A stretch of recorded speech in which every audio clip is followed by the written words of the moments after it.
Assalamualaikum warahmatullahi wabarakatuh. Gimana caranya biar kita bisa istiqomah produksi konten? Karena emang SEO itu kan harus rajin ya. Nah, di video kali ini saya akan membahas mindset ya, cara berpikir yang mungkin bisa bermanfaat juga, bukan hanya untuk menjawab pertanyaan ini, tapi juga untuk banyak hal ya. Saya membagi things to do atau hal-hal yang biasa kita lakukan itu menjadi 3. Yang pertama adalah hal yang kita suka dan kita bisa. Yang kedua, dibalik dulu. Hal yang pertama itu yang kita bisa dan kita suka, ya. Hal yang kedua itu kita bisa tapi kita males. Nah, dan yang ketiga kita belum bisa. Karena belum bisa jadi nggak tahu kita suka atau males. Nah, yang pertama itu kita bisa dan suka, itu biasanya kaitannya sama hobi ya, hal-hal yang menyenangkan, hal-hal yang membahagiakan batin. Kalau yang kedua ini, nah ini konten ini masuk ke yang kedua. Kita bisa tapi kita males, kita nggak suka untuk ngerjainnya, males gitu. Sebenarnya bisa, cuma malasnya itu kan banyak faktor ya, karena membosankan. Kemarin udah pernah nulis lagi, kemudian berulang, atau ngerasa energinya banyak kesedot gitu, jadi malas untuk bikin konten. Nah, ini yang di sini kayaknya yang kedua ini ya.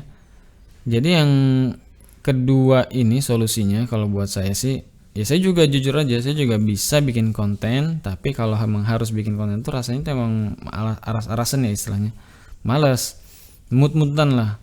Itu ya gampang aja, kita tinggal mendelegasikan tugas ini kepada orang lain gitu. Jangan kita yang ngerjain, kita cuma ngasih briefing aja. Artinya apa? Artinya pesan ke penulis, order ke penulis. Kalau kalian berada di jenis yang ketiga tadi, belum bisa, maka belum bisa jadi nggak tahu suka atau nggak suka. Ini juga kalau untuk hal-hal yang kita belum bisa, jangan pernah mendelegasikan secara serampangan, secara sembarangan. Karena kalau kita belum bisa mendelegasikan tugas kepada orang lain, itu jadi kita juga nggak bisa mengevaluasi ya, kerjaan dia udah benar atau belum. Kemudian hal-hal yang harus diperhatikan itu yang seperti apa. Jadi jangan dipikir ketika kita udah bayar orang, meskipun kita nggak bisa, terus hasilnya akan bagus. Ya kita bisa dapat hasil bagus kalau memang Allah takdirkan ketemu sama orang yang profesional, bertanggung jawab, dan memang ya memang orangnya bagus gitu, kita bisa dapat hasil yang bagus. Tapi untuk kasus yang kayak konten ini misalnya, itu jarang bisa seperti itu ya, kita harus tahu dulu ya.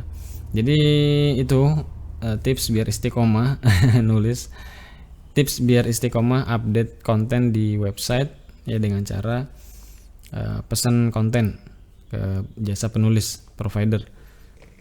Nanti di video-video yang lain saya juga bahas tentang gimana ngasih brief ke penulis, kemudian jenis-jenis konten yang bisa diproduksi itu apa aja, bagaimana mencari tempat mencari penulis atau jasa penulis ya. Jadi sebelum akhirnya nanti ngasih brief ke mereka. Kayaknya itu aja sih jawabannya. Karena kalau dipaksain pakai tips trik yang seolah-olah kita harus ngertiin sendiri, kayak misalnya kita harus semangat, kita harus punya goal yang jelas, wah itu kurang realistis sih menurut saya. Paling realistis ya udah bayar orang aja. Yang penting kita ngerti dulu teori-teori tentang menulis, kita tahu cara bikin konten yang SEO friendly, kita tahu cara riset keyword, baru kita delegasikan ke orang lain. Itu kalau di dunia investasi itu namanya istilahnya money to asset.